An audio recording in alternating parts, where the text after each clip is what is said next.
Je voudrais aussi rappeler un élément, c'est que il y a 25 ans, il y a 30 ans, il y a 40 ans, on poussait des produits avec de la publicité.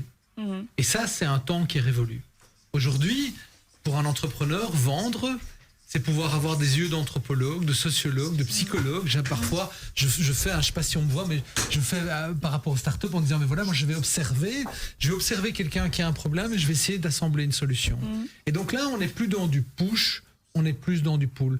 C'est pour ça que finalement, moi, j'ai aucun problème à former, j'ai aucun problème à vendre moi-même, parce que je vends des solutions pour que les gens aillent mieux. Oui. Et jamais je vais essayer de vendre quelque chose à tout prix, peut-être que c'est un luxe, à quelqu'un qui n'en a pas besoin. Et donc, je vois vraiment le fait de faire une vente comme proposer une solution qui va créer plus de valeur que le prix que la personne va payer. Mais pour ça, j'ai besoin de parfaitement comprendre qui il est, j'ai besoin de mesurer son problème, j'ai besoin de comprendre ce qu'il utilise aujourd'hui pour résoudre son problème.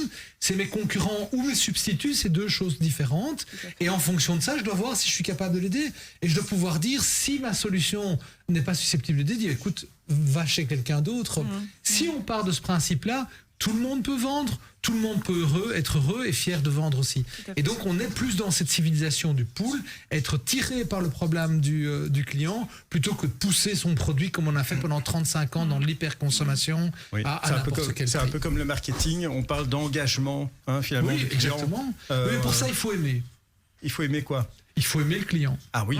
Il faut s'intéresser, il faut vouloir... Non, enfin de l'empathie.